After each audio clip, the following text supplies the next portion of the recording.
Thanks for joining us. And today we're going to talk about Kriya Yoga and Enlightenment. Are Samadhi and Moksha the same?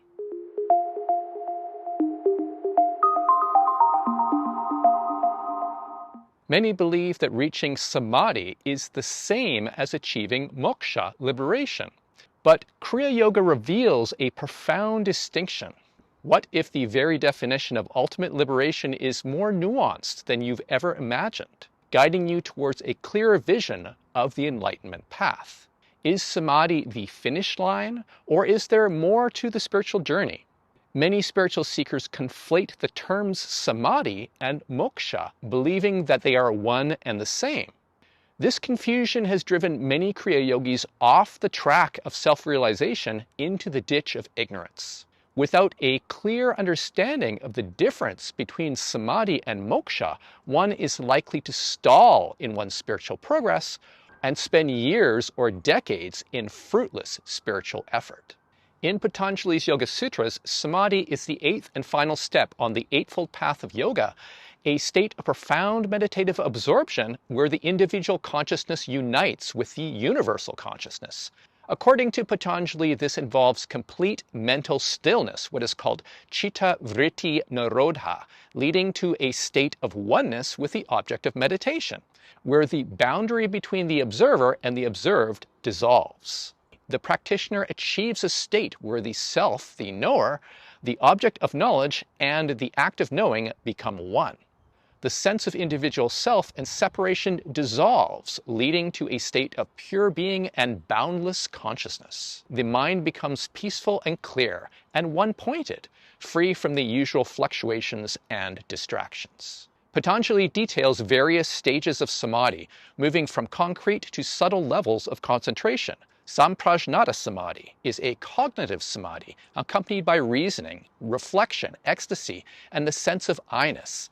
It is further divided into Savitarka and Nirvitarka Samadhi, the concentration on gross objects, with Savitarka or without Nirvitarka awareness of the object's name and qualities. Savichara and Nirvichara Samadhi are the concentration on subtle objects, with or without analysis. And finally, there is Nirbija Samadhi, the seedless Samadhi, the highest state of pure awareness that arises when all attributes of an object are transcended and only the essence of the object remains. The ultimate goal of yoga, according to Patanjali, is kaivalya, or aloneness, a state where one's true divine nature remains, free from the impressions of the mind and experience. But what does Samadhi actually feel like? Well, the most common experience of Samadhi is infinite spaciousness. This can happen spontaneously as meditation deepens, and one suddenly experiences infinite vastness. For some, this can feel freeing because the limitations of the physical senses are dissolved. For others, however, this can be scary because the disillusion can feel like one's sense of self is disappearing. However, if one goes through this transition from the fine material rupa states in meditation to the immaterial or arupa states, one finds that there is no diminution in awareness. If anything, the clarity of awareness actually increases in deepening states of Samadhi as the static arising from identification with sense perceptions, thoughts, and feelings decreases. If one goes deeper in one's Samadhi, one may experience that the infinite spaciousness becomes permeated with bliss. This, in turn, can then dissolve into pure nothingness, a vacuum of undisturbed tranquility. One may then move into deeper Samadhi of pure intuition, pabhasara citta, where the various siddhis, the powers of intuition, arise, which can result in deep insights and realizations. Finally, all feeling and perception may dissolve in a Samadhi of the formless absolute void, mahashunyata, the formless kali, the unconditioned absolute. This is usually the most impactful and transformative of all Samadhis. The thing about Samadhi is that it is nearly always temporary. Now, the exception to this is the Mahasamadhi, the final conscious Samadhi at death. Despite the fact that one may experience the most profound meditative states, one inevitably returns to embodied experience. No amount of sadhana, spiritual practice, results in perpetual Samadhi. Those who seek only the peak experience of Samadhi are in danger of spiritual bypassing and merely creating a spiritual ego. Therefore, Samadhi itself is not liberation, but is merely a step towards it.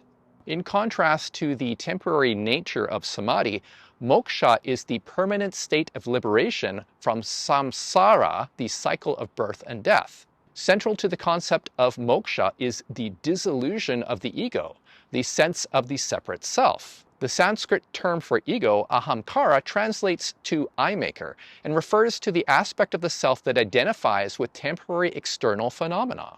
This includes the body, emotions, thoughts, fears, desires, and social roles. Actions performed with ego consciousness, believing I am the doer, bind one to the results, the karma of those actions.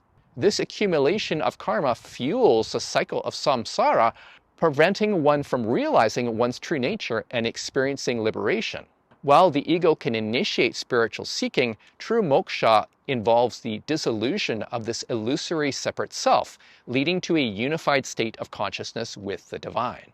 This process is about deconstructing or abandoning the ego and realizing that one's essence nature is always present, hidden beneath the layers of ego-driven identification.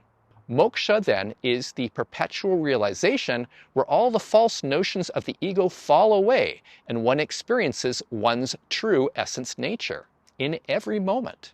The individual consciousness merges with the universal consciousness, resulting in the end of suffering and the experience of unconditioned bliss. So Kriya Yoga is a path to both Samadhi and to moksha. Kriya Yoga is one of the most effective practices that results in deep meditative absorption. It does this primarily through the use of Kriya Pranayama, a form of intentional breathing that rapidly results in internalization, pratyahara. This further leads to the awakening of Kundalini Shakti, the internal coiled force, which shifts the predominant flow of prana from the left and right channels, the Ida and Pingala nadis associated with bodily consciousness, into the central channel, the Sushumna nadi, associated with internalized consciousness. This shift to the Sushumna nadi often coincides with the onset of the tranquil breath, sometimes called the breathless state, while one is in Paravasta, the after-effect state of Kriya. From this internalized breathless state, it is only a stone's throw away to Samadhi. And this is the power of Kriya Yoga, which, if practiced correctly, can rapidly accelerate one's progress to Samadhi. The repeated experience of Samadhi, in turn, pave the way for moksha, for liberation, by helping one to refine one's consciousness. By discerning the difference in Samadhi between one's conditioned identifications, the ego consciousness, and one's unconditioned essence nature, swabhava, one learns to integrate one's daily experiences into pure, blissful awareness. This integration process dissolves all ego associations and leads to moksha. In summary, Samadhi is a profound state of meditative absorption, whereas moksha is ultimate lasting freedom. Remember the true destination of spiritual practice, which is beyond peak experiences in meditation. No matter the depth of one's Samadhi, without the dissolution of ego associations and the integration of one's experiences in pure awareness, there can be no liberation. Don't be satisfied with spiritual bypassing and the creation of a spiritual ego as a substitute for liberation. Refine your Kriya Yoga practice with understanding and work towards your spiritual liberation. So if you have any questions about this video, feel free to send me an email at info@modernkriya.com. Also check our website at modernkriya.com and our YouTube channel. So thanks for joining us, and we will see you next time.